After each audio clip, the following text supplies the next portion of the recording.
I have to make it the 8th of November. Yeah, exactly. And I am very. Yeah. And, but we will find with Laura. We will find someone who can come because I'm.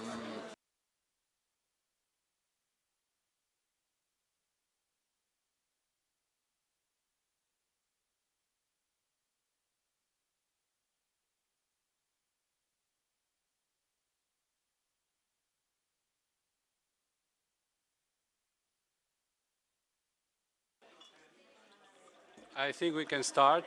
I like to invite you to take a seat, please. Not in the macro, but macro is here. Good morning. Good morning and welcome in this first panel of the final seminar of the ESER European Social Economy Region initiative by the European Commission. My name is Luigi Martignetti and I'm Secretary General of the European Network of Cities and Regions for Social Economy. That is a network created in the middle of the 90s by a group of public authorities wishing to work on the social economy. At that time, they were the visionaries, more or less. They took the heritage of Commission Delors, but they were really pioneering in this field. Then during the 25 years, we have seen that the attention of the European Commission on this topic has been going up and down. And I think that in the last decade, we had an up moment that brought us to this very interesting initiative by DG GROW. We have a very distinguished panel here that I would like to present you briefly before passing the floor. Immediately on my left, we have President of the European Committee of the Regions, who is hosting us, actually, Mr. Karl-Heinz Lamberts. Then Madame Ariane Rodert from the Economic and Social Committee, I think spokesperson for social economy in the Economic and Social Committee. Then we have Madame Darseguian from the Strasbourg Eurometropole, that is also the European capital of social economy for the time being. And last but not least, Madame Ulla Engelmann from DG GROW, that is actually representing the European Social Economy Region initiative. I will give immediately the floor to our four speakers in order to introduce for 10 minutes each what is the relevance, in their opinion, of social economy when it comes to the regional level. Because we, at the European level, we speak very often of macro scenarios, macro systems, but we tend to forget that actually people, citizens, live in the local level. And the social economy is one of the examples of more grassrooted initiatives. I give immediately the floor to Mr. Lamberts, and also Mr. Lamberts will have to leave us a bit earlier than the end of the session, but I think he's hosting not only us, he's hosting the whole European Week of Cities and Regions, so he's more than justified for that. The floor is yours. Thank you very much for your comprehension. Indeed, we have 400 activities during this European Week. It's a very exciting process, and it is, first of all, a strong signal to all people working for Europe that they are not alone. Ladies and gentlemen, first I would like to thank you very much for inviting me. I have followed the development of European Social Economy Regions project since the beginning, and I am particularly glad also that my home region, the German-speaking region of Belgium, was part of it. If we want the future of the European Union to be based on sustainable development and economic and social progress, and if we want the EU to achieve its commitments under the UN 2030 agenda on sustainable development, we have really to support social economy. Social economy is a different way of doing business, but it is also business. Profits are made for people, not for investors. In the middle of the interest, we don't have the shareholder value, we have the value of products and services for the people. And it was a very innovative approach many years ago, but I'm sure today all over the world we see more and more events and more evolutions going in this direction. And I am sure that evolution in the next year, especially around artificial intelligence, will bring other and new opportunities to consolidate social economy. Social economy enterprises reflect the need of an economy that reconciles the social and economic pillar and is able to create wealth which is not measured only in terms of financial capital but also by its social importance. Already today, about 1 in 4 newly founded companies belongs to the social economy. It provides a job for 30 million people, which accounts for around 6.5% of the workforce in the European Union and 10% of the companies. We can already see the positive effects the development of social economy has. For example, youth entrepreneurship is growing, in particular in the regions that have included the social economy in the education curricula. You have asked me to speak a little bit about the regional dimension of social economy. Social economy can respond to local needs and mobilize citizens around local projects. And the projects are always local, and they cannot be displaced elsewhere in the world. It is perhaps a very important aspect of the activity. These projects are deeply rooted in the regions and cities, and that is why our committee is committed to supporting the social economy, because we are convinced that the EU can only be renewed from the ground up. Social economy actors are a major lever for the development of territories, urban and rural, because they know the needs of their local environment and they have direct contact with the population that is often sidelined or does not have any opportunities to participate. Social economy enterprises are also less vulnerable to relocation and provide more security for their employees. That is why this sector has proven to be particularly resilient during the economic and financial crisis. However, up until now, the social economy has been, so to speak, a laboratory in which individual regions have developed strategies. We need to go a step further. Of course, social economy enterprises should not suddenly expand across Europe, but we need a European strategy for the social economy, which is a reliable legal framework and financial support. In fact, challenges for the social economy are mostly related to regulatory obstacles and difficulties in accessing funding. In many regions, social enterprises do not receive the public recognition they need, do not enjoy tax benefits, and are struggling with administrative burdens. Therefore, it is important to set up a European policy framework for the social economy in order to enhance the coherence and the coordination of the different policies and regulations, while of course remaining respectful of the principle of subsidiarity. I hope that the new Commission will take up these challenges, and we had very interesting declarations about this issue during the hearings of the candidates for the Commission.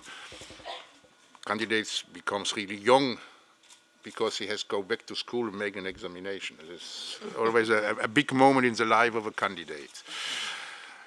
Lack of access to finance is the other obstacle to business creation. We are glad that the social economy is already integrated in several EU funds and programs. The ESF Plus, for example, supports the establishment of social enterprises as a source of job creation, in particular for groups of people far away from the job market. Social added value is difficult to capture and measure and consequently the return on investment is often not clear for financial institutions. The InvestEU Fund addresses this issue through financial instruments and a budgetary guarantee under its social investment and skills policy window.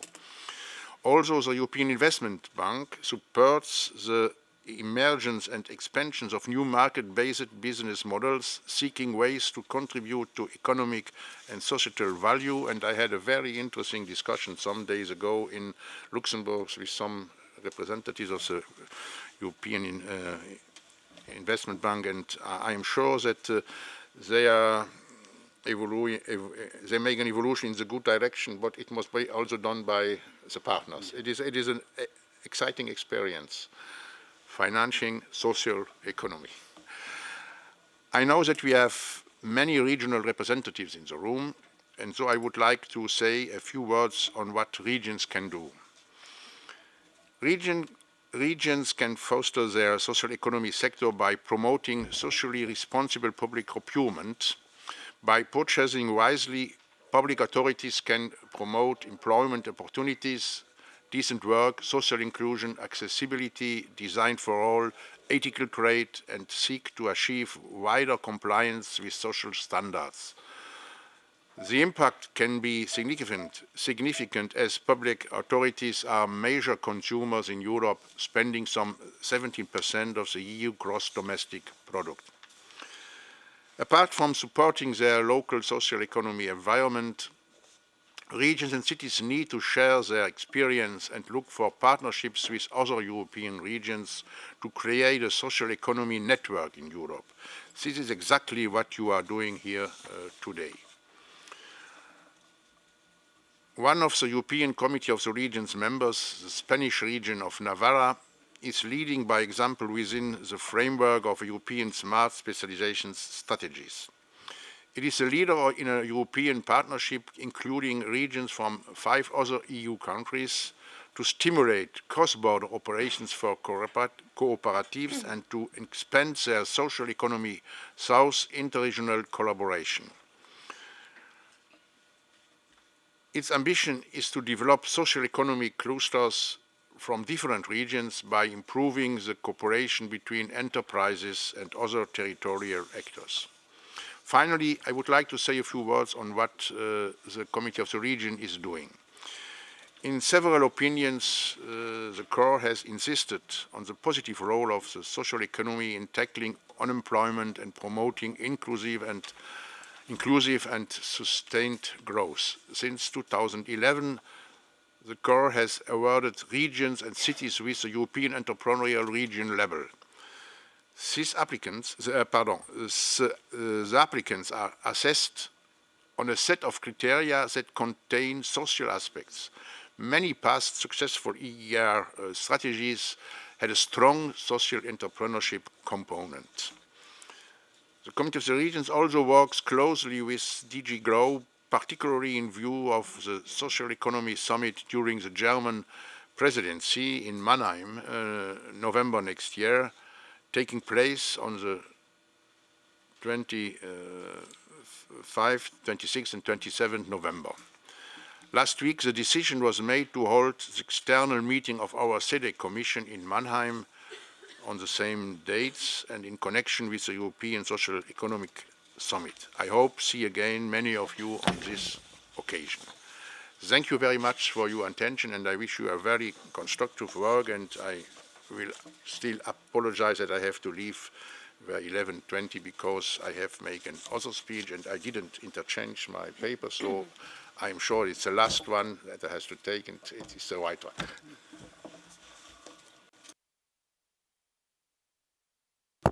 Thank you, Mr. Lambert. As usual, when you take the floor, I took at least 20 tags, 20 keywords from your speech. I would like just to rebound on a few you have been quoting, like the objective of sustainable development. This nowadays very, very sensitive one, but on which the social economy and the regional level have been active since 25, 30 years, something like that. And also the very important dimension of the educational the necessity to introduce social economy into the educational framework when it comes to the local and regional level. Now I would like to give the floor to the other committee that is also somehow hosting in the same building as the Committee of the Regions. Madame Ariane Roder from the Economic and Social Committee, the floor is yours. Thank you, and good morning to all of you. And we are indeed neighbors, and we work very closely. We are two committees sharing this building, and I represent the European Economic and Social Committee. And I just wanted to tell you a few words about the work of the committee, because we're a different kind of stakeholder. We gather member state representatives from organized civil society. So we are not here on a political mandate. We're here as voices for organized civil society from all the member states. So I will speak a little bit from the perspective of being a social economy stakeholder myself and representing that movement in my country, Sweden. We have many members who are active in the social economy, so that's why we are good speaking partners. We work with the public authorities and we work as stakeholders. And what we do as the committee is that we draft opinions, again, a similar working method as the Committee of the Regions, of course. But in this case, when it comes to social economy enterprise, we've been kind of setting an understanding of what stakeholders actually are facing. And I also want to repeat exactly what my dear colleague, Mr. Lambert, said. We all know that social economy happens at local level and regional level. That's where we all live, that's where we all act. So why is the EU level involved, and what can the European commonalities do? And I think you, as part of this project, of the work of ESER, has seen the importance of listening and learning from each other. So that's one point of it. But what we do in the committee is, based on our members' experience, we've drafted several opinions. And I think one that's key is that the European Union should promote diverse forms of enterprise. And what that means is that we have so many different kinds of business models or enterprise models emerging. And we said this back 2004 or 5, it goes back a long time ago. But that means that we need to have policies that actually understand and see that these different business models exist and that they all have a good support system. And when it comes to social economy enterprise, we've done a lot of work in the committee on finding what is this enabling environment. So to give you some ideas, we drafted opinions or reports. They're public and European reference documents. You can all find them in your own languages. It's about the financial ecosystem. We spoke about funding. It's about social impact measurement. It's about social impact investment. Most recently, it's about blockchain and the relationship with social economy enterprise. You see, there are a lot of things that we're looking into that we can see that this form of enterprise is crucial for Europe, and also, I would say, a strong feature of our social model or social market economy, as our new president-elect of the European Commission is saying. So today the question is, what's the importance of the regions? And again, representing a committee where all our members, again, are local and regional stakeholders from across Europe, I'd like to say that we put our work when it comes to social economy enterprise policy into the current landscape. And what I mean by that is the landscape of the very complex societal challenges about the huge transitions that we have to tackle jointly and find solutions. And I just wanted to bring out one key role that I see of the local and regional work and what you've seen in your projects as well. And that is what we call social innovation. So if we're in this landscape of extremely complex societal challenges, we know we have to mobilize all stakeholders and resources. And that goes across sectors. It goes across local level up to European level and so forth.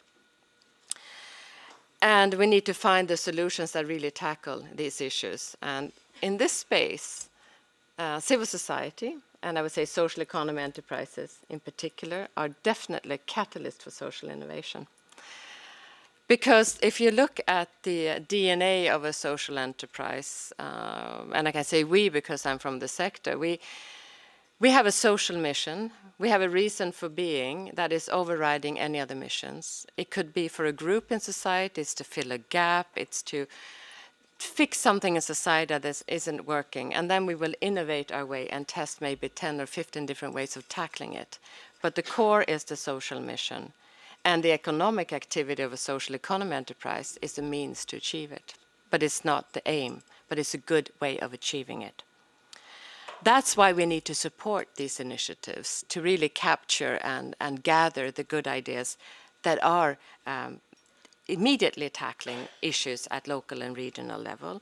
And I think this is a way that we've seen, and what we then call social innovative partnership, but really it's about co-construction, co-design and co-production.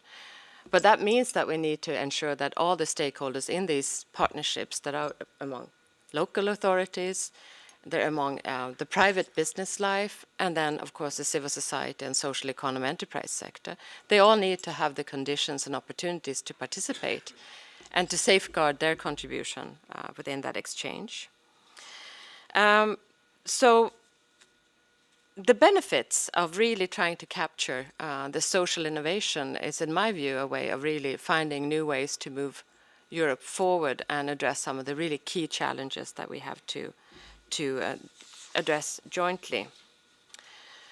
So how do we link this to the work of the committee that I represent? Well, as I said, we are all local regional stakeholders from organized civil society, and I see one of the great missions and the tasks of the committee I represent is to listen and to local reality, regional reality, and then bring it with us into European policy making through the work we do on opinions, but we also host events and other activities as well, of course. And what is needed is, and I think again recognizing that, at least in my country, about 50% of the legal legislation that actually impacts a social economy enterprise stems from an EU initiative. So it is our local and regional reality. But if we want to have our voice heard and be able to influence, we have to do it early on in the process, the EU legislative process. And that's why we need US stakeholders here present on the Brussels scene as well. So what are we calling for? Well, the European Economic and Social Committee has a long time been calling for an action plan, renewed commitment for the social economy enterprise sector. And we did this over the commissions, working with Barnier as a commissioner for internal market at that point. And then, of course, now with Ulla Engelmann and her colleagues of DG Growth and DG Employment as well. And we have great hope for the upcoming, the new commission and the parliament. But we also realize that many of these politicians coming in need to be re-educated in what social economy enterprise is. And I can be that frank to say so. Because we still need to improve visibility. And of course the work you've done in ESER has been helping tremendously, but we have to make sure that it's sustainable at regional level and it needs to be fed back into the European level. So again, in this action plan for social economy enterprise, we call for working on visibility and recognition and to promote social economy enterprises as one enterprise form of all the many diverse enterprise forms we need in Europe to have Europe to be a good place to live and for people. And in this space, what we need is to have political will and ownership. And I think we've seen some early signals that during the interviews of the potential commissioners or the nominates that they are mentioning social economy. So we have great hopes. And of course also the re-establishment of the intergroup of social economy in the parliament is very important for us. But then we also have to make sure that we have this favorable and enabling environment. We know, and we did hear some figures about social economy enterprises in Europe, but we know that in many countries it's still underdeveloped, which indicates a huge development potential if we can unleash that potential. So we want to make sure that policymakers, first of all, promote and develop an action plan, but it's more than that. It's also to make sure that social economy is also considered when it comes to what we now heard is the new digital single market, that we are considered when it comes to innovation policies, that we really push for social innovation. And also, of course, to address the other building blocks of an enabling environment, or what we call an ecosystem. So our job in the committee will continue to make sure that we draw the link and build the link between regions and European level, representing a stakeholder group in this partnership that we're looking for. And then, of course, your job is very important for us to know what to push for And I hope that you will continue to engage with the European Economic and Social Committee, as many of you do. And just finishing off by again touching base on the topic, which is the importance of the regions. The regions are definitely crucial, and I can give an example on how we engage now on regional level, and it's thanks to the Metropole of Strasbourg. Every year, the European Economic and Social Committee is hosting what we call the European Day of Social Economy Enterprises, and I'm sure we'll have an opportunity to speak a bit more about that, but we're doing it in close cooperation with the city of Strasbourg, with the Metropole region, and also with the French government, who are currently hosting a group of ministers following the development. So again, it's a way of us to form similar relationships, and we do this on an ongoing basis with the Committee of the Regions.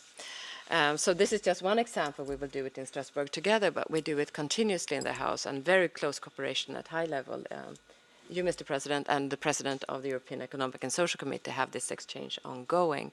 So we try to form a similar cluster, I would say, what we can do at European level, but of course it should mirror what the needs are out in the regions. Thank you so much for listening. Thank you.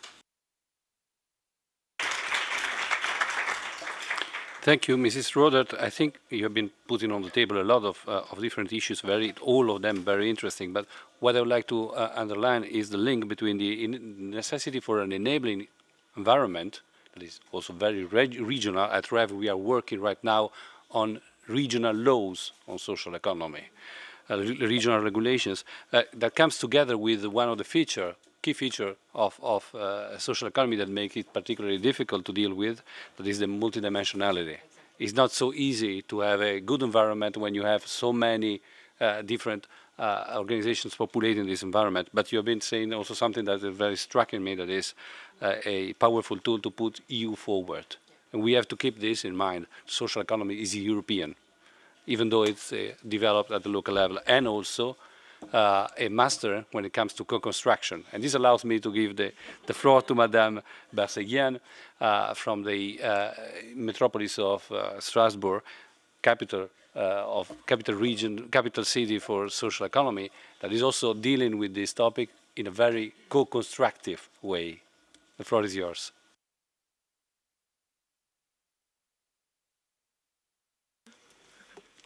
Thank you very much. Thank you for the invitation. We are very happy that the city of Strasbourg and the Eurometropole of Strasbourg can be here today. I wanted to tell a little bit of the story about our participation in EASER, but also the participation of Strasbourg in the development of social economy at a European level.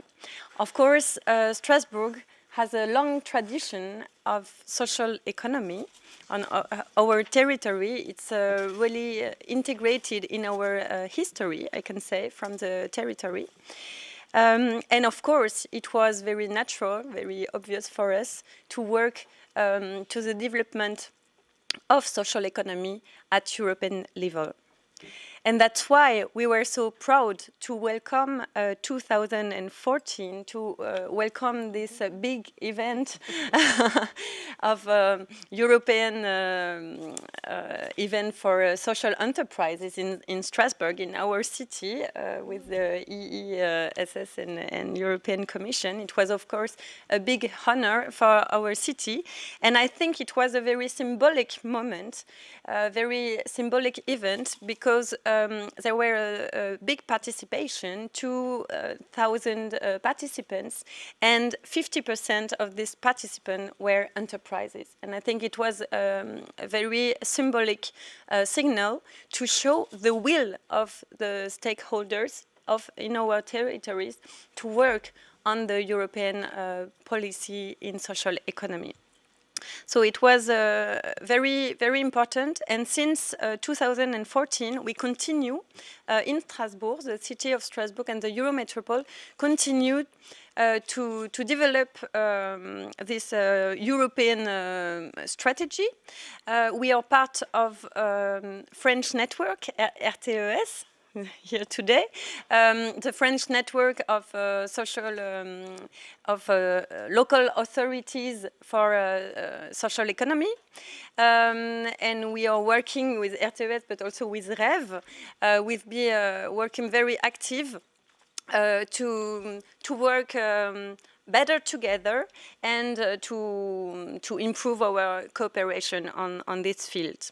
We also, Strasbourg was also participating the work on the GECES with the European Commission, and it was of course very, very interesting for us. It was a huge opportunity to make some recommendations and to work on the final report of the GECES. And one of the points we wanted really to be integrated, it was the co-construction between the several levels, and to find a way to cooperate more between local level, regional level, national level, and of course European level.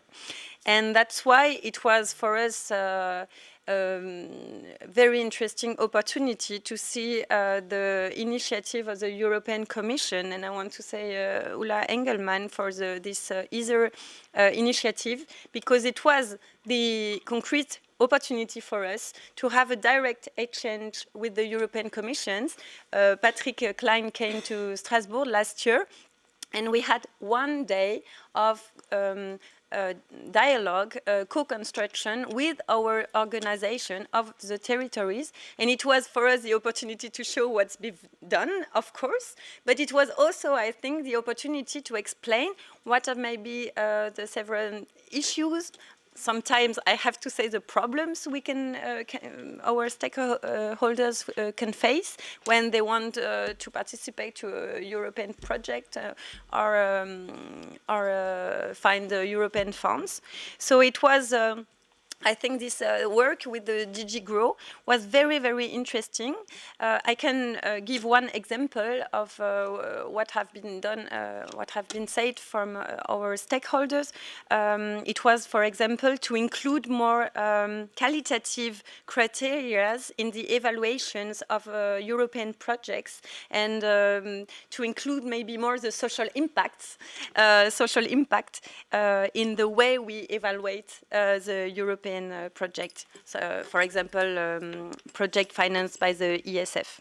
So this co-construction is very important, and of course we would like to go further and with all of you, and to work on practical cases to see what's working today, but also what has to be improved in the future.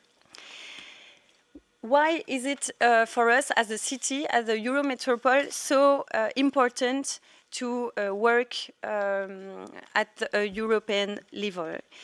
It's because we think it's a way to, I said already, to give some recommendations, but also to have European policies maybe becoming more efficient also for our stakeholders. So that's one point. The second point, we think that small is beautiful, and we think it can be very, very inspiring to see what is been done at a local level. I can say we were part of a European project, Urbact Project Bustino, about social innovation, and I'm very happy to see our Bustino friends today. And it was so inspiring to see what is doing for social innovation in the several cities in Europe. And we had a lot in common. Why? Because if we want to build resilient cities, resilient territories for the future, if we want to face the big challenges of the 21st century, of course, I'm thinking about climate change, biodiversity, but also the social issues like social inequality. And also, if we want to face the big democratical issues, we need social economy. And we know that social economy is giving us response to face these big challenges. Just to conclude this part, you mentioned the fact that we are now the European capital for social economy, 2019. We are, of course, we were very proud of this. It was a good surprise for us. It was, of course, a recognition of our work, but also a recognition of our dynamic ecosystem. But it gave us also a big responsibility, and I don't want to be too long right now, but maybe I can develop that point later. Thank you very much. Thank you very much. I think you have been underlining three concepts that comes together: participation, dialogue, and democracy, which are three elements that social economy organizations and public authorities have in common. This is very important that we keep always in mind, even though we are talking about an economic system. It is an economic system based on democratic roots. But you also said something that allowed me to give the floor to the European Commission, that is the importance of checking, looking at practical cases. I think that with the European Social Economy Region initiative, the Commission has been doing something that didn't in the past, that is going and look into practical cases. So I give the floor now to Mrs. Ulla Engelmann, who was also the person who somehow had been thinking about this in the very beginning. Thank you very much, and I'm very pleased to be here, because the fact that we are here means an initial idea which we had many days ago, I mean many months ago, has come to produce a result. And I'm very pleased to have all these distinguished colleagues here on the panel, because it also shows that we really have done in a co-creative manner, a really joint effort, because setting up a new initiative like ESA, the European Social Economy Regions, let's admit, we set it up from nothing, and setting up from nothing is in European terms not always easy, because when the European Commission sets up something, the first thing many people only think about the budget. So in your case, and that's why I really want to compliment all of you who are here, you were doing this without expecting money, because we made it clear in our call that it is about awareness raising, that it is about giving the possibility to network with each other, that it is a way of co-constructing. So my big thanks to all of you in the room, because you were really believing in it, dynamic, and working together with us. And I was at some of your events, some of my colleagues were, and I think it was really a pleasure, and I think it is important for us to see what you are doing on the ground, what is done locally, regionally, in cities. This is important. We can only learn if we see what is done. We cannot pretend sitting here in Brussels in our offices that we know what is best for social economy. We have to see what is happening, because also it is very different what is happening, because social economy in each member state, sometimes even in the regions, is understood differently. But what we saw were so many exciting and great projects, best practices, that we think part of this project is to bringing all of you to here, to discuss and to share. So the networking aspect afterwards is extremely important. And I also would want to greet the colleagues who made a quite far trip also, who we have here with us. So I think it really showed the interest that we also managed to reach out to the outmost regions. So the idea of networking, co-creation is key, and raising also the awareness for the different possibilities which bring social economy. And what was said before by many speakers, the effect that it's a catalyst for social innovation has to be at the heart of what many of you are doing, and you translate this then in economic activities. So in total, we had 80 regions and more than 80 regions and cities participating during the 2 years, and from 25 EU member states and COSME third countries. And so we have really managed to create a community. And the next step is also, because it should not be a, let's say, once off, we were there, that's it. The next step is equally important to maintain this social economy community of practice. Because now, if we want to do more, we need to work together and create new possibilities. And that's why during the first concluding event last year, which we hosted in Bilbao and Brussels, also at the same occasion here, we discussed with you what are important topics. And so we then set up a targeted support to interregional collaboration, so because in the meantime we have managed to get a bit of money, and I think we get even more because we show that it is needed. And that's why we have launched this call for the European Social Economy Missions proposals under our COSME 2019 budget. And these missions will allow regions and cities with similar priorities in the field of social economy to meet up and exchange best practices, but also prepare the future for interregional projects in the new EU programming period 2021-2027. And therefore, we are hoping that this initiative will boost many new bilateral partnerships and that it will build on this community of practice. So missions will be organized around 4 key topics: socially responsible public procurement, tackling regional unemployment via the social economy model, the educational dimension of social economy, and building social economy clusters. These topics have been elaborated with you last year, so it is not that we were sitting there dreaming up what could be useful, but it came from a real co-creation process. So now, it was mentioned already before, we will have a new commission. We are also seeing how can we position social economy within the new commission.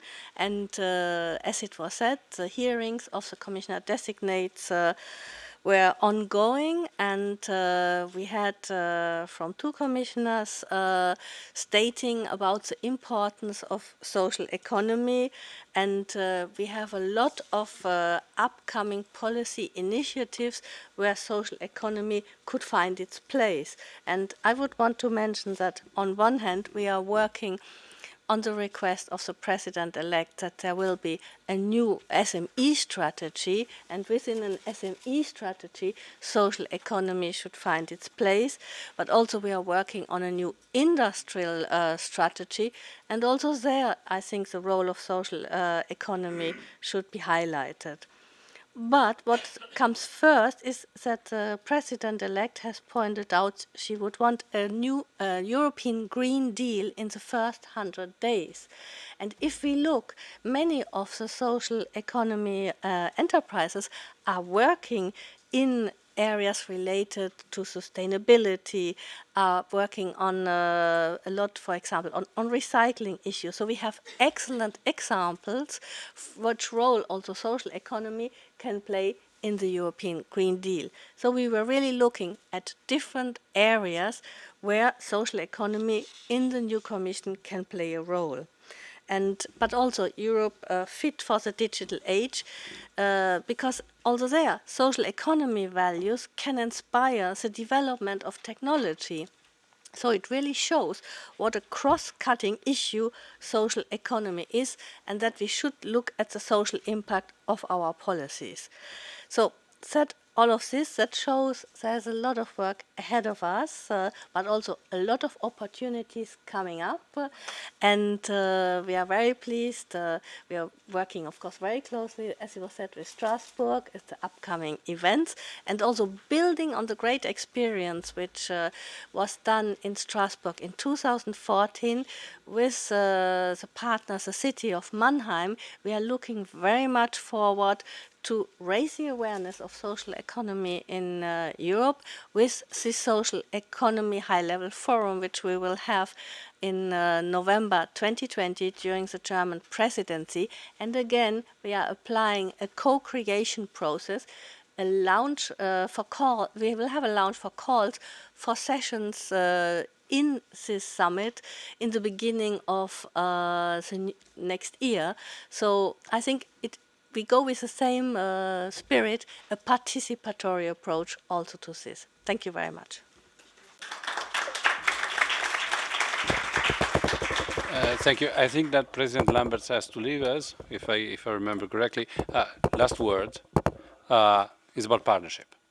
The Committee of the Regions has been issuing two different opinions about social economy, one in the early 2000 and second one in 2015. How can we strengthen the partnership between regional authorities and social economy, which means also partnership between the Committee of the Region and the Economic and Social Committee on this topic? The best place for partnership is local. It is important to have the strong partnerships with your local and regional representatives. We have 1 million elected people on local and regional level, and if everyone is convinced that social economy is an important part of the development of their city, villages and regions, then you have a strong position. And then we must bring and transport this issue on the European level. And there we have differences between the countries, and we have to learn from each other. You have countries where social economy is very established and anchored in the really political life. There are other ones where you have more doubts, questions, and the old debates about economy and social economy. Can economy be social? And can you have economic aspects in social politics? The forums and the platforms we can offer here in the committee, in the regions, or via the committee of the regions with all the partners are very important, because you can make progress step by step and you can convince people. And then you have a big European issue. I had long discussions with some of the commissioners, candidate commissioners, even with the elected president, and I'm also fascinated by the idea to have a Green Deal in 100 days. But I am a politician with some experience, half a century. It is always dangerous to bring a date. Because you can be in a very difficult situation. You must do things very fast, and you don't have the time to prepare there correctly. And without entering in German policy, Germany did it with the Ausstieg aus der Atomenergie, Energiewende. They decided on one night to leave nuclear energy. But they did it in a so bad way that they will pay hundreds, millions and millions of penalties. So it is very good to say we have a priority, but with the time we must all be a little bit cautious. But it is important that we can start with it. It is an opportunity for everyone to stress that social economy can be a big partner in this issue. But we will have also the issue of digitalization. And there it is perhaps more important, because I'm not sure that everyone knows what it really means in the next decades. We will have a big loss on the level of employment, and I'm not sure that we can, personally I'm sure that we cannot recreate the same number of employments, but it's not a problem for himself. We have to think about the way to make a new repartition of work. You need a new way of financing social systems. And you have a big opportunity to bring people to new kinds of activities who are more social, more linked to the individual situation of peoples. Healthcare is and such things are very important. And there you have new fields for social economy, and also a new potential of people looking for a job. These are the big issues we will have in the next times. And the last one, I spoke a little bit about it. You cannot make social economy without grants. You need some public finances. But you can change very much things on this level by changing the rules. And then we have the great issue of financial instruments. In my further life, in the last century, I worked in this sector. And it will be a big challenge, but a big opportunity also to finance social economy with financial instruments, with participations, with grants, and to have then the money coming back after a certain delay. But it is a big issue for financial institutions, and there I am really convinced that the European Investment Bank must be an important partner. But you have also a big need of change in the mind of the people working in the sector. We are all used to work with grants. Working with financial instruments is a really other job, and you must learn it. But it is a very important issue for also exchange and network to bring this kind of financing closer to social economy initiatives. I will apologize that I have to leave now. We will have now a meeting about the integration of migrants in Europe, and that is also a very important issue, and perhaps also an issue what has some links with social economy. That is what I will explain to the people there. I wish you a very fruitful activity during the remaining time, and I hope that we can see together, especially in Mannheim. See you later, and thank you very much.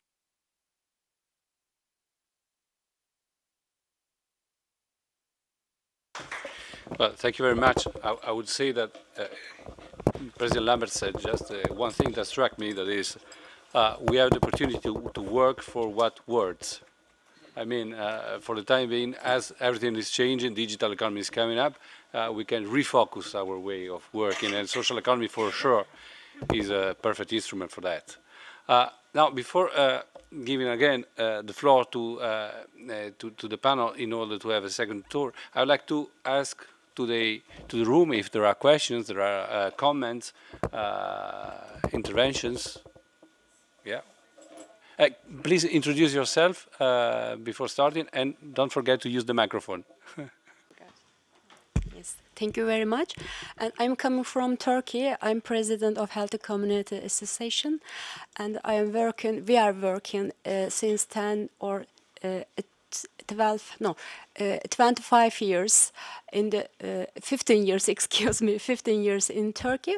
But I would like, first of all, thank you very much your useful conversation, and I would like to take attention, and according to me or according to us, important points, because I would like the reading my writing. First of all, my English is not perfect. I'm trying to read English. Thank you very much. Considering that the population will change very soon, it is useful to translate all policies and decisions on this issue. While diversifying social economies, sincere and sharing decisions need to be taken. We have been working sincerely for about 10 years. In old age, we plan all the strategic accordingly. I didn't think old people would give young people job opportunities in old age. We are working with integrated elderly and patient care system and integrated health agent in Turkey. We are working on On old age and disease and healthy life, we are pushing the ministries in this matter and private companies in the Turkey. I will build the project, the president of Turkey's integrated care system. At the same time, I think we will mobilize a multifaceted social economy between countries. We believe in versatile and common business association.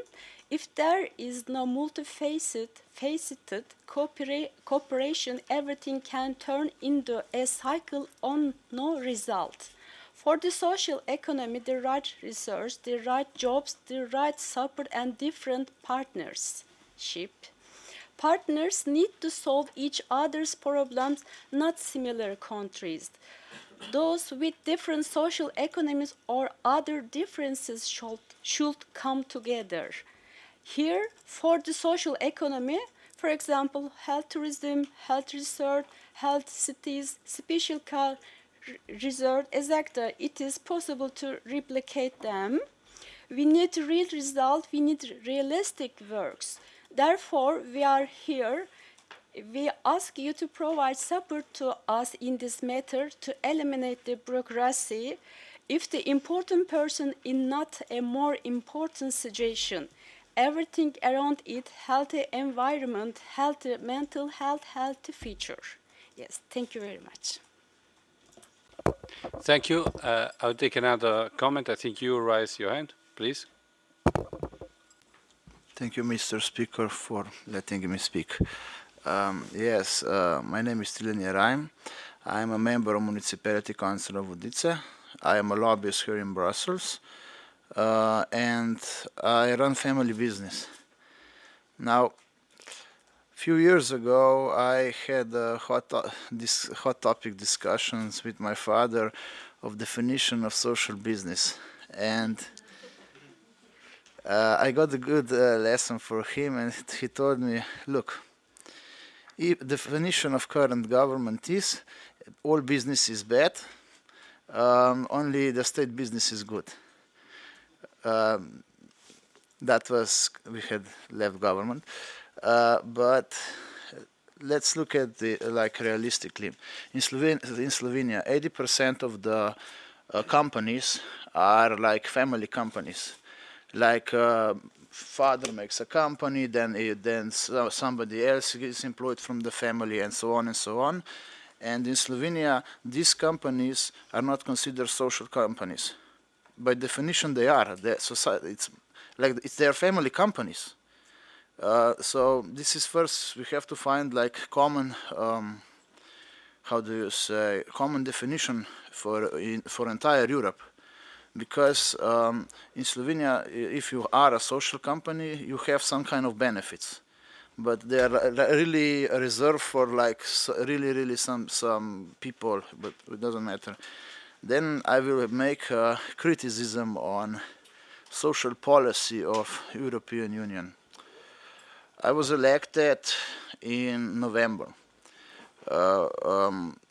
Like every municipality council, you think, okay, I will have this, and work. And believe it or not, do you know what is my now fourth profession? I'm a real estate agent for young families in my municipalities. Because young couples are now contacting me, Tilen, you are here, you live entire life in this municipality, do you know where they would send some land so we can build a house or something like that? And then I talk with some other delegates from young elected politicians. They have more or less the same problem.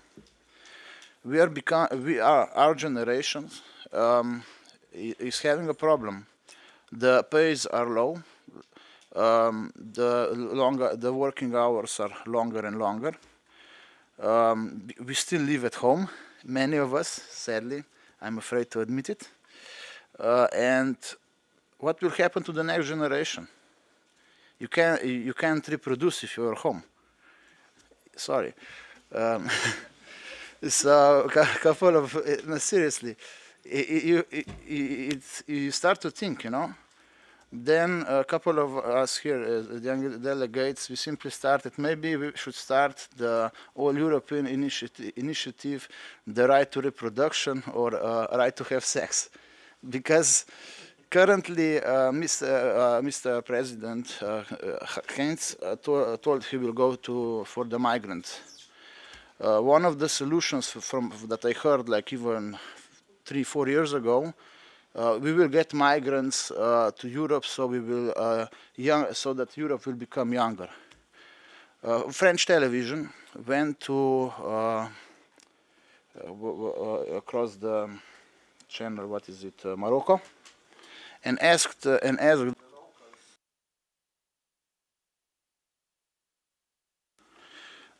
French. There is someone playing with the microphone. Please let our colleague continue. Try again. Thank you. Somebody's very, very naughty.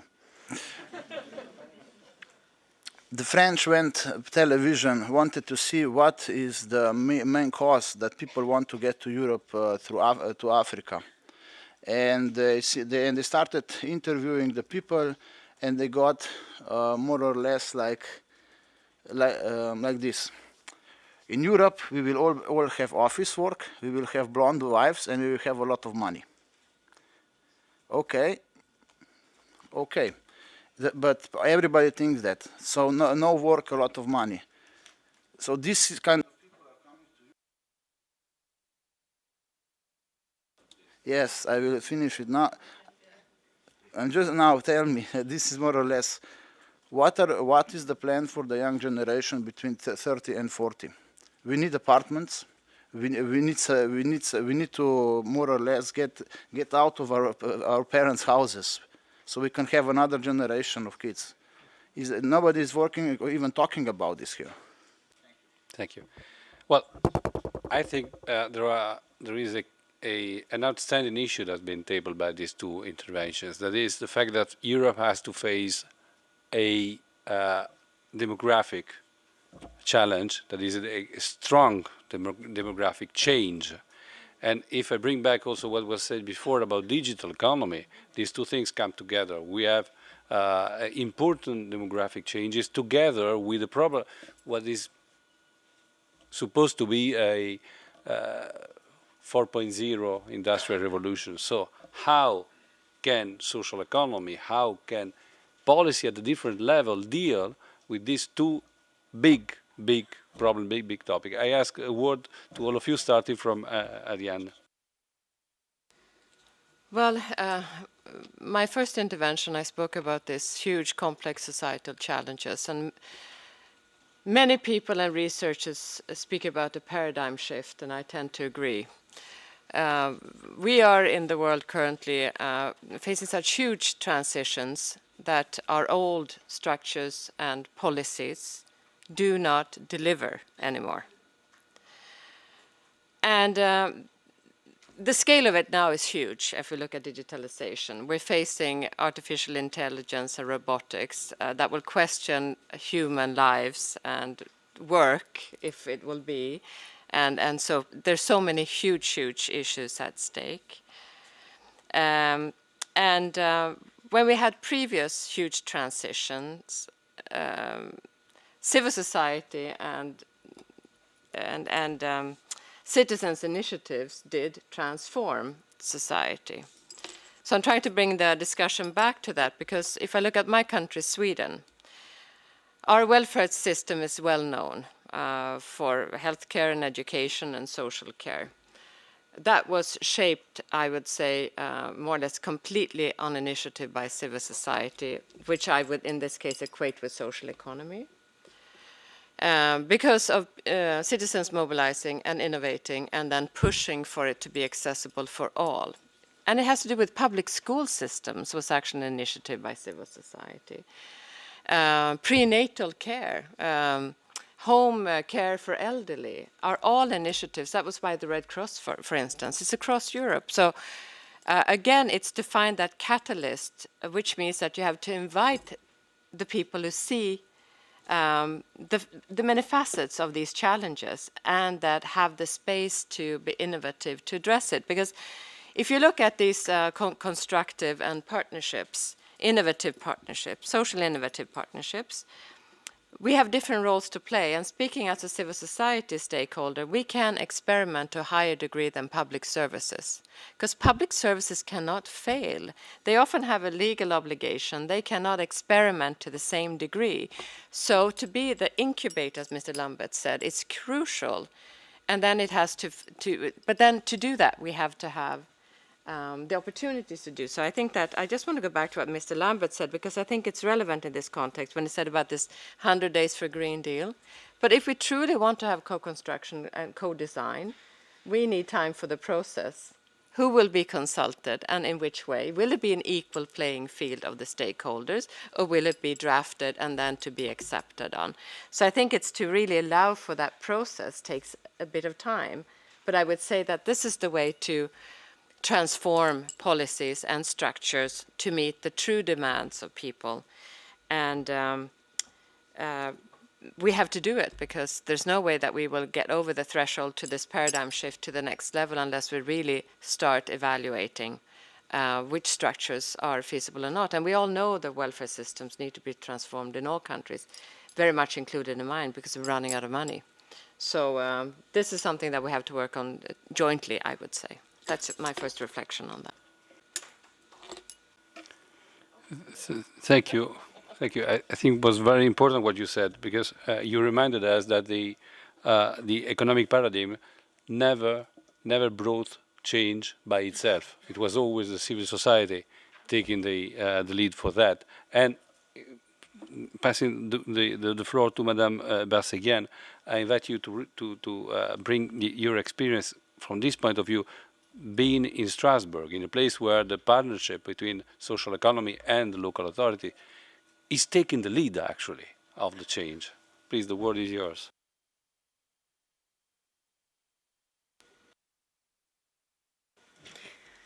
Yeah, thank you very much. As I said, we have this tradition of co-construction, and it means that for us, public policies have to be built between the inhabitants, the local enterprises, and the public sector. And so we work. We have, for example, I didn't mention it, but we have in Strasbourg this organization. It's called the Council for Social Economy. It has been created 2010, so almost 10 years, and it's really working very, very good.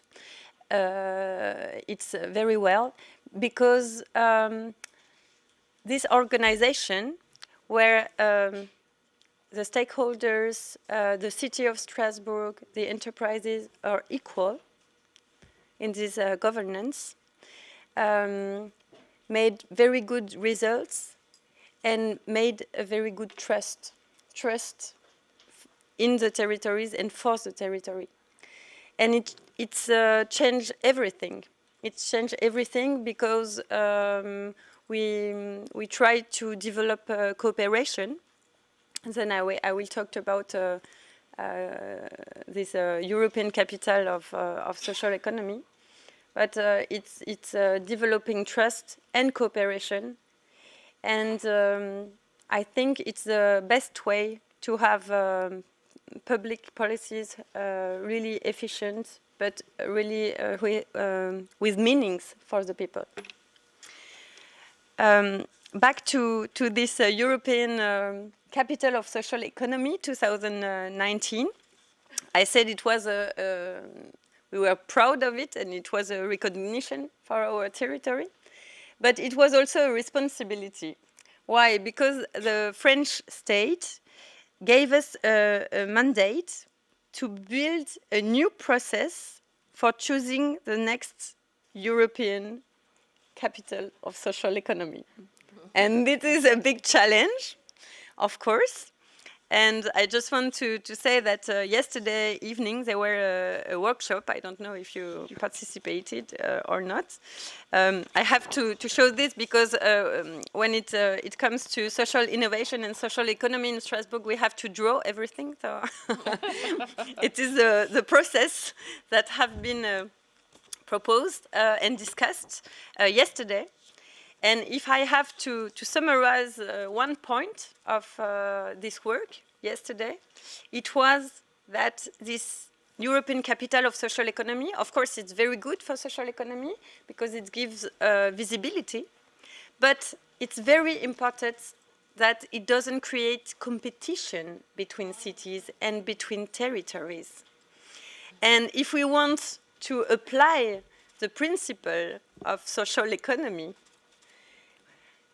this process must be a cooperative process and not a competitive process between cities. And also, we think that this process, the goal is not just only to say, oh, this city is very good. Of course, we are very good, but it's not enough. It's also to say, how can I go further, and maybe how can I help the cities of territories who have difficulties, who doesn't have so much, I don't know, I don't want to say skills, but maybe, how do you say, moyens, the ways, really, the tools, the ways to implement more social economy. How can we, collective, in a collective way, how can we support and help these cities and territories? And so I wanted to give you this message because I think it's a very important point. And I think it is the cooperation between the cities, but it's also the cooperation between our networks, our organization like the ESS, the European Commission, and the civil society. Well, giving the floor to Ulla Engelmann, arguably the Commission is facing the biggest societal change it ever had to face. I mean, the Commission is how many years old? 60 years old. And in 60 years, actually, we didn't have such big challenges, societal challenges, up until now.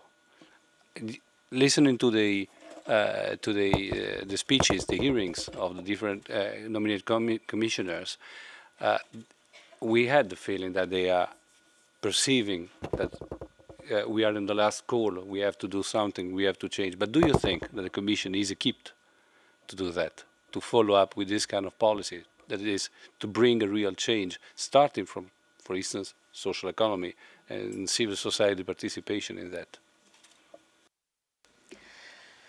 I think social economy is a very good area to show how co-creation can work. So I think social economy was kind of spearheading how things could be done. And this is something which we are also then, of course, trying to transmit to other areas. And I think the fact that within the Commission we are not working in isolation on social economy, because we have a task force where we have 23 different director generals working with us and discussing with us. This also shows what a broad area social economy touches upon. Of course, we can. I'm not saying social economy is a silver bullet for everything. As you said, we are ahead of very big societal challenges. We need to look at them from the different angles, and we need to work together to tackle them. And it is it's not one DG who will solve it. It has to be the cooperation between us internally in the Commission, but of course with all of you, with the different services, and with the civil, particularly in this case also the civil society. And that's why what we are trying to propose on the co-creation is also that we use the collective intelligence, for example, of citizens' initiative, because there are if you look at some of what is done in the social economy area, that there is a lot where neighbors are helping each other. I mean, this is a very small example, but the problem is everything is very local. So we need to find ways how we can scale it up and how we can share this experience, because what is done in one area might be replicated in another area, and this can be adapted maybe to housing policies. It was mentioned healthcare. I mean, there are many areas, and we have to find ways, and also we are looking into what can we do for the proposal in the new EU budget, where we can find a place for this citizens' initiatives that challenges proposed can be solved then by citizens' initiatives. This is something we are pushing. We're having a lot of discussion internally about this, but it shows that we need this to work hand in hand and to discuss with each other in an open, constructive dialogue. Thank you very much. I like very much this idea of collective intelligence, also because it's not covered by a patent. It's not something that for which we have to pay. We can just share. I think we have 10 minutes left. If there are other questions, other issues, please introduce yourself. In front of you, you have a kind of red button you can push on. Good.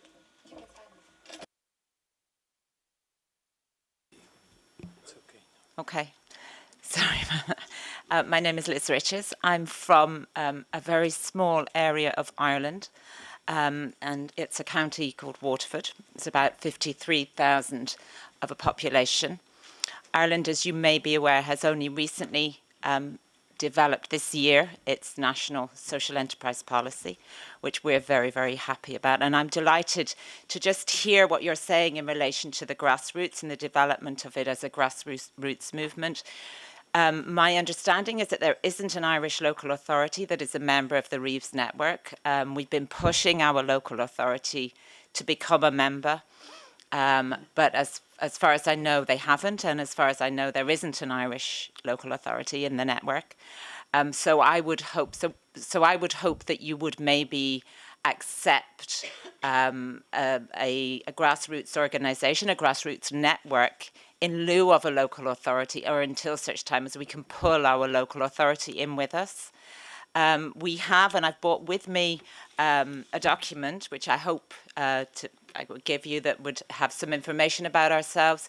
We have developed a network, a local network of social enterprises within our county, and we are fighting, I suppose, for self-determination, because there are a lot of national bodies that are trying to take over that social enterprise space now because they see that there is maybe some money that will be in there. So we have developed our own ecosystem, or are looking to develop our own ecosystem by listening to and working from that local level. Our network is a local network. We're looking to develop a regional network. And I suppose one of the, just in relation to your point in relation to Strasbourg, I suppose it could be how, when you're looking at what is the next European city of the social economy, maybe you could be looking at those where it is really underdeveloped and needs much, much more support from our brothers and sisters in Europe.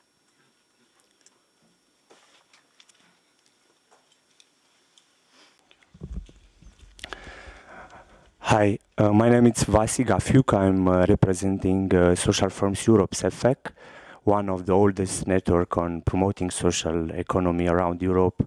It was established in 1987. And it is very interesting, this SR event, and put together what other networks among Europe it's doing in the last 10 and 15 years. But I think we need, and maybe this is the moment to say, we need a European directive, at least to fix the definition, like the colleague says from Slovenia, at least to fix the criteria of nominee or social enterprise in order to get recognition, what you mentioned already, and of course, to fix the model of reserve contracts that some of the community, the regions are doing. And we have a practice on this, taking in consideration the model of GDPR directive, which really produce effects in our country. I'm coming from Romania originally, and we are being with this Soviet Union mentality, and we are still looking for a directive from Europe in order to implement something at the regional level. Now I'm talking about my country. But being in charge of Secretariat for Social Firms Europe, CEFEC, we see this confusion many times. What is a social enterprise based on new criteria, looking on sustainability, digitalization, and take in consideration the resources for the future? Thank you.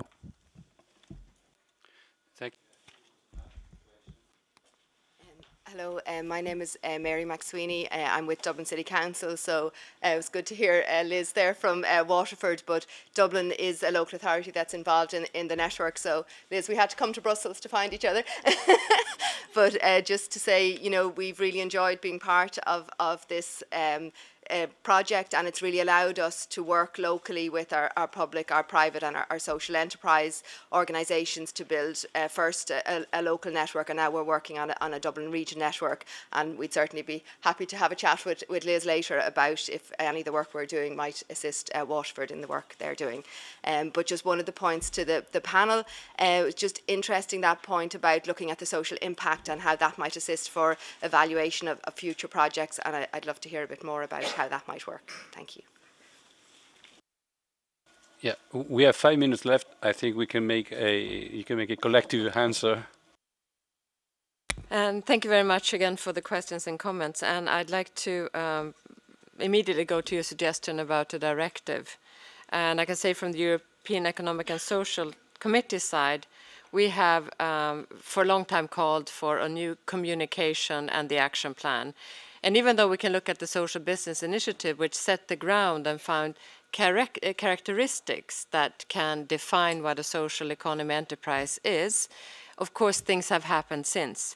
We have so many new economic models emerging: circular economy, sharing economy, the whole idea of applying blockchain technology actually can help for better, more transparent public services if we move away from the currency idea. The technology is interesting from a European concept. So there's some work to be done there. So I fully support that.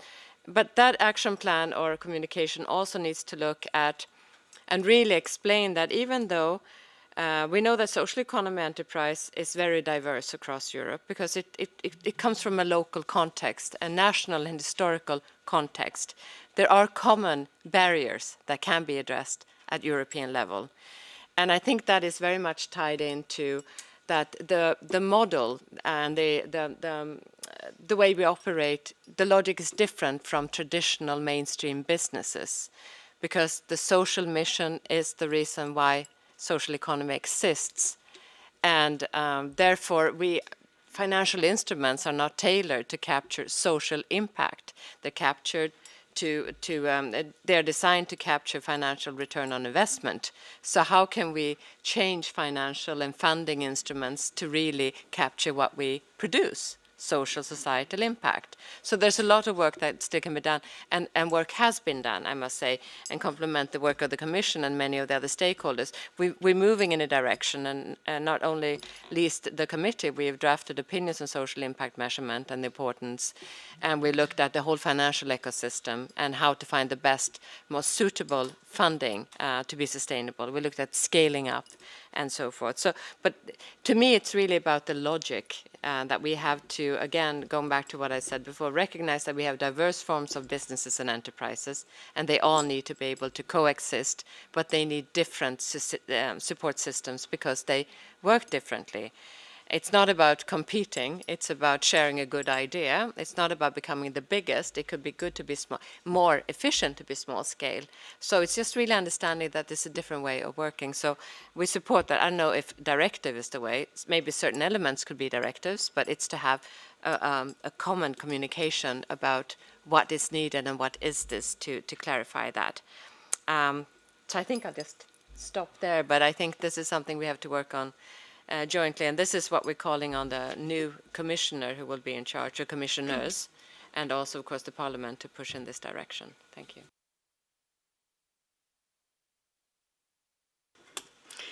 Yeah, thank you. Maybe just as a conclusion from my side, I think we all agree that it's a very important moment for Europe because it's the beginning of a new era.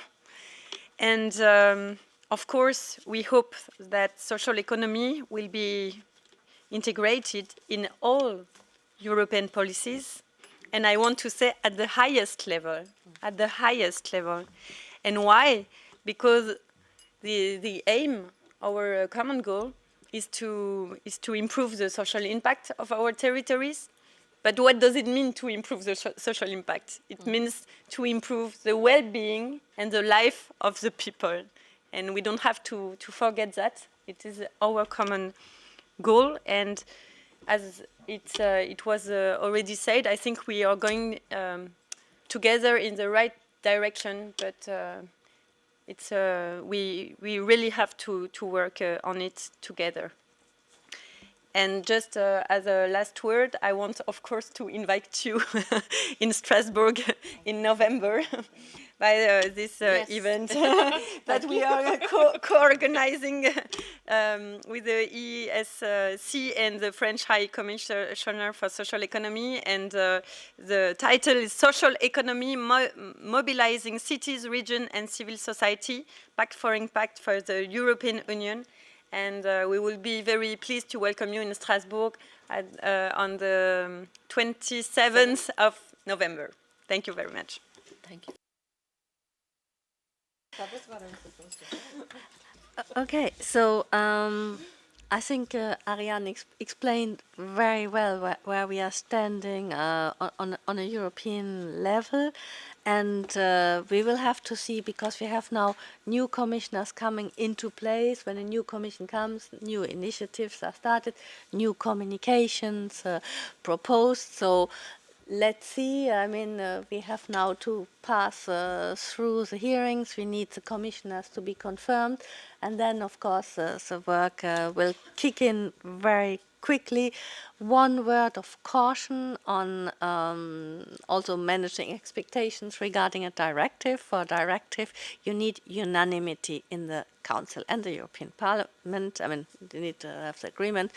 And as it is said, it is so diverse. The social economy landscape in the member states is so diverse that we know from the past there was no unanimity for a directive. But I think there are other means except in a directive, and let's also see what the new Commission will propose. And regarding social impact, there's a lot of work going on in the Commission in different areas, and with our colleagues also from DG ECFIN, we are working a lot on social impact, and there will be a lot of information communication coming out of the social impact work. And as we are at the invitation phase, it is good that your event is on the 27th of November 2019, and a year later exactly we can invite to Mannheim, and we have also the city of Mannheim present here. But I think we see it as a process, the road to Mannheim, and on the road to Mannheim I think you all should have a place. Thank you very much.